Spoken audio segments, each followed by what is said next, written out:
This is Southern Cross News with Rachel Williams. Good evening. A pedestrian has died after being hit by a car in the Launceston CBD this morning. Police say the 65-year-old Newnham man was crossing York Street but wasn't using the traffic lights just 20 metres away.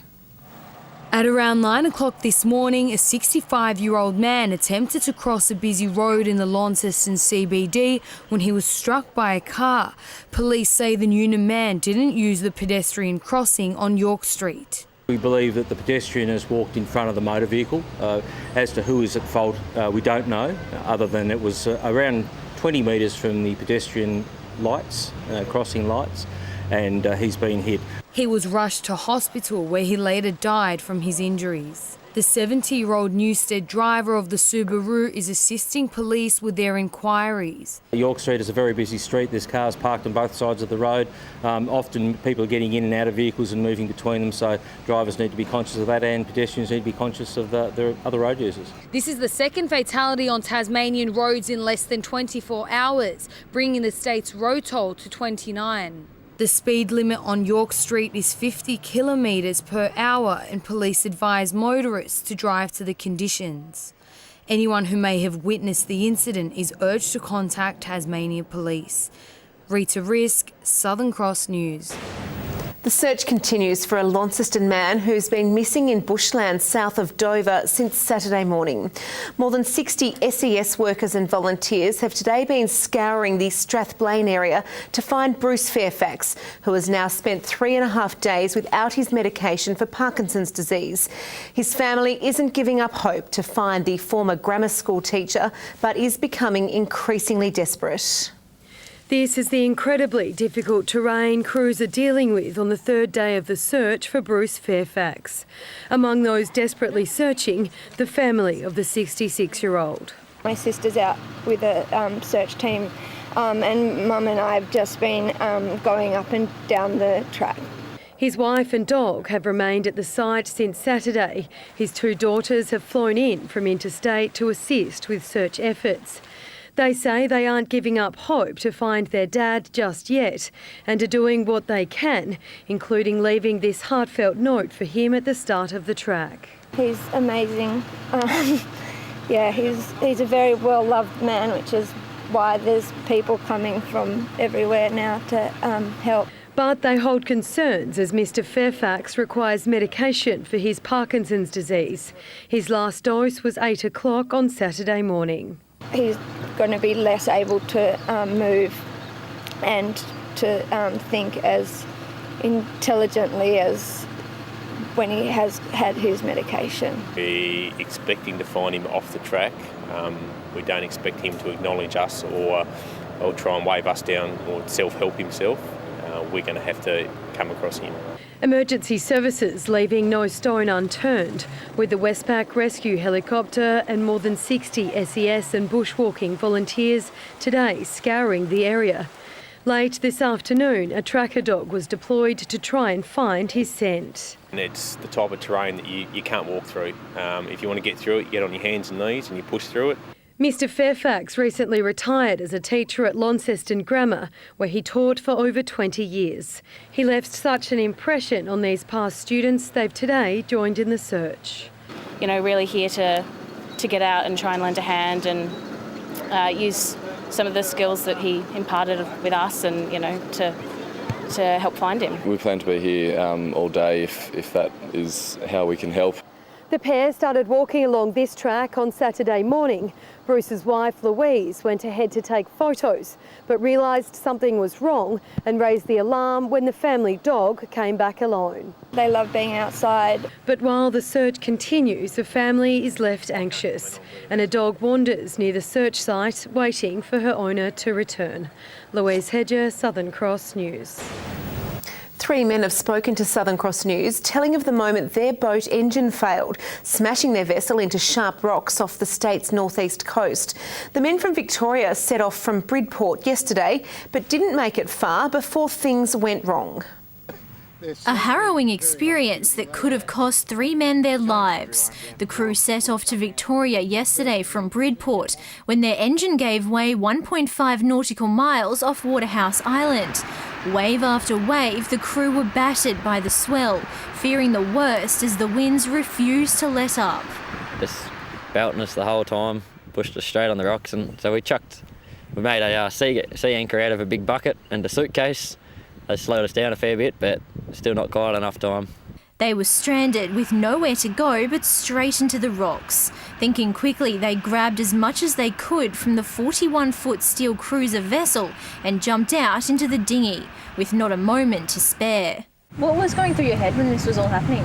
I can swim, I'm going to that island, So I wasn't, like a boat, we can replace a boat, So we can all swim, and we had all the safety gear with us. Life raft, So we just waited till the last minute, jumped in the life raft, and even then the search and rescue tried to get us, but they couldn't. So we just paddled into shore and climbed onto the island. Main concern is get everyone off all right, get us three off all right, and then just we can replace a boat, can't replace yourself, so that was the main thing really. Surf Life Saving, the Westpac helicopter and Tasmania Police all responded to the call for help. They were found on Waterhouse Island. They'd launched their life raft. One member had swum ashore and two remained in the life raft. We understand that the vessel just broke down. Not really sure the reason why. The anchor failed as well. Despite the ordeal, the three men are luckily uninjured. They'll return to Bridport in the coming days to retrieve their vessel. My boating days might be over. Jessica Moran, Southern Cross News. Police are investigating a suspicious house fire which gutted a property on Beach Road at Margate in the early hours of the morning. Neighbours alerting emergency services around 3 a.m. after hearing the smoke alarm before the home was engulfed by flames. Intense blaze. Crews attempted to enter through the deck section of the house, found it too intense, so entered through the front door. The damage is estimated at around $250,000 and police are calling on anyone with information to come forward. A debate sparked by skyscraper proposals in Hobart is coming to a head tonight. These are live pictures from the Grand Chancellor where a public meeting on the issue is being held as we go to air. A petition run by opponents of high-rise buildings gained enough support to force the council to organise the event. Earlier, we spoke with the General Manager of the council who says it's a rare situation. So far as I'm aware, there haven't been too many councils that have had elector meetings in the past. This is the first time in memory that I can recall that we've had an elector meeting, so it is unusual, yes. If you look at the damage that could be done if it's not protected now, Hobart's kind of doomed. It could be destroyed like some cities in Europe have been destroyed. If approved at tonight's meeting, the issue of building height limits could go to an electors' poll, giving ratepayers the chance to have their say on the future of the city. Traffic was delayed on Hobart Road around lunchtime today after two cars collided at Kings Meadows. Firefighters and police attending the scene. Both cars were towed away and one driver was treated for shock and whiplash. Dozens of international delegates are in Tasmania for high-level talks on the future of Antarctica. Environment groups have their fingers crossed the CAMLA talks will see an agreement on new marine protected areas. CAMLA's Hobart headquarters packed with 25 international delegations, around 250 marine scientists, resource managers and policymakers in the state for the organisation's 36th annual meeting. The meeting is an annual meeting of the 25 members of the organisation to consider priorities in relation to its science, its management of fishing operations in the Southern Ocean and to maintain what we call conservation measures. One of the conservation measures under discussion is the establishment of new East Antarctica marine protected areas. These Tasmanian students presenting pictures from the region, joining up with environment groups to pressure delegates. You want to preserve a representative section of the biodiversity and all the fantastic wildlife we have around the continent. And research shows that marine protected areas are one of the best tools we have to make sure that ecosystems are protected for the long term. MPAs have a great many roles, varied roles. One of those is to provide reference areas that are untouched by human impacts to monitor the effects of climate change. It's a move backed by Australian officials and will be discussed at the meetings. Anything is possible if we all cooperate to achieve it. However, sometimes there are issues or facts that have not yet been established. The meeting runs until next Friday. Michael Breen, Southern Cross News. Some of Tasmania's greatest classic cars will be up for auction this Saturday, with some expecting to sell for hundreds of thousands of dollars. One of the cheapest ones might be the Rolls-Royce at around $15,000.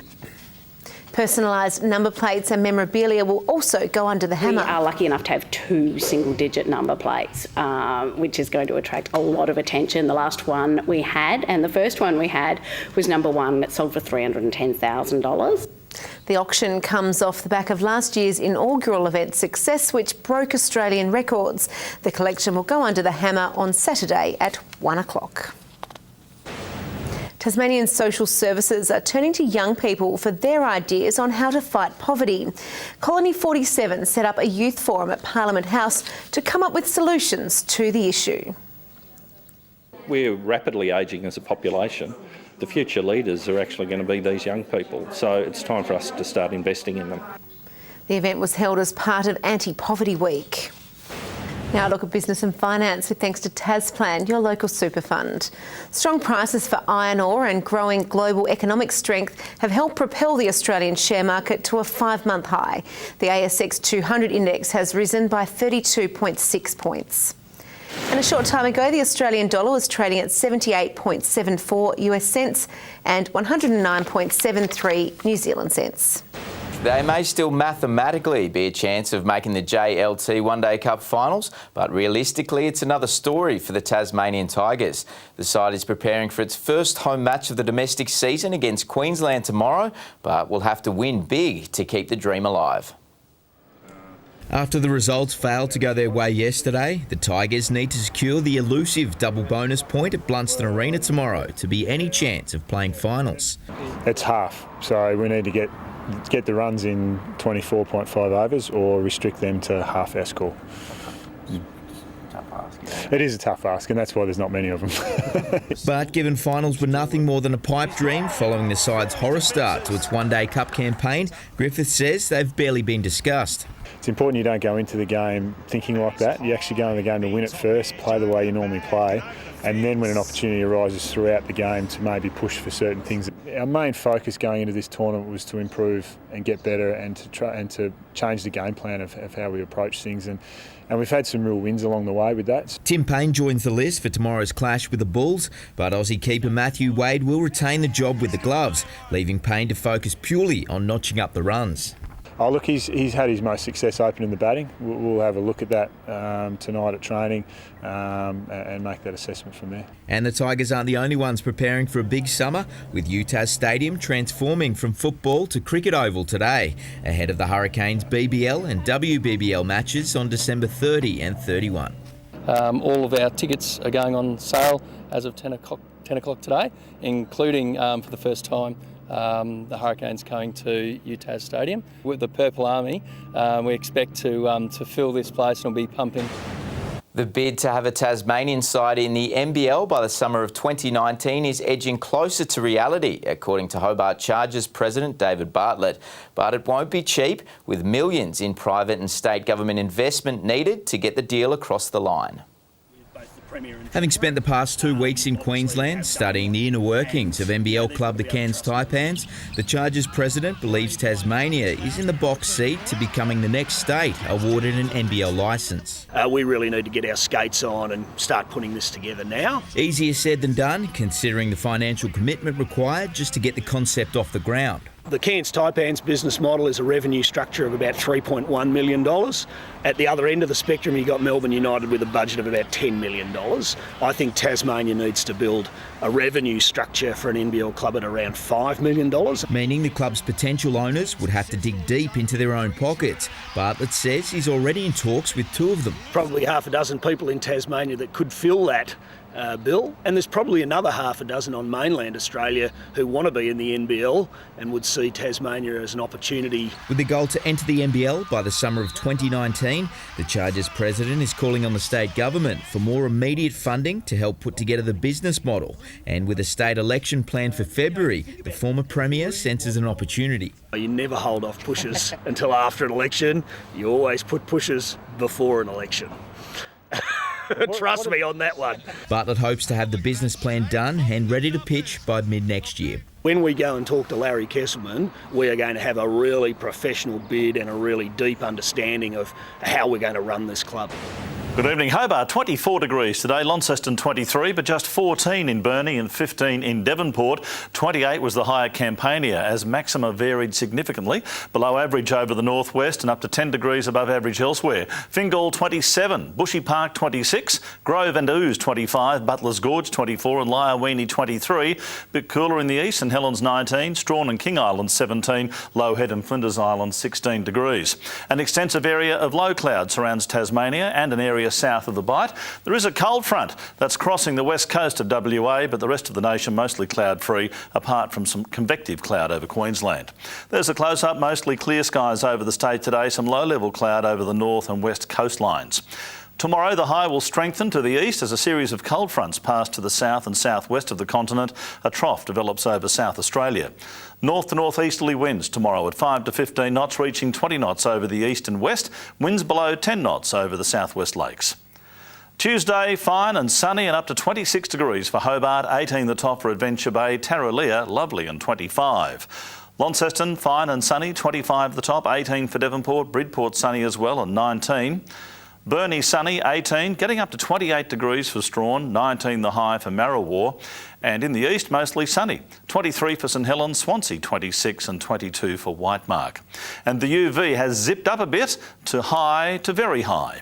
On Wednesday, fine and mostly sunny across the state and warming up a little bit as well. The showers back though on Thursday, contracting to the west and south by evening. And on Friday, a few showers contracting to the southwest, fine and mostly sunny elsewhere. Showers increasing over Perth tomorrow, sunny for Adelaide, Melbourne and Canberra, showers over Brisbane, a storm for Cairns and Darwin. Little cloud around Hobart, 18 degrees, 18 right now in Launceston and clear, mostly clear in Devonport, 13 degrees. Rach, me and many others got caught unawares with this recent fine sunny weather. I'm a little bit tempted to touch, a little bit red over the weekend. It certainly was beautiful and looks like it's going to be even more stunning tomorrow. Thanks for that, Murph. Well, to finish off the news tonight, we have footage of a rare young albino echidna found on the Freycinet Peninsula at Coles Bay. He can be seen foraging for his lunch. The species is typically shy in nature, but this little guy didn't seem too fazed by the camera. Well, that's all your news for now. I'll be back later with updates. Thanks for joining us. Good night.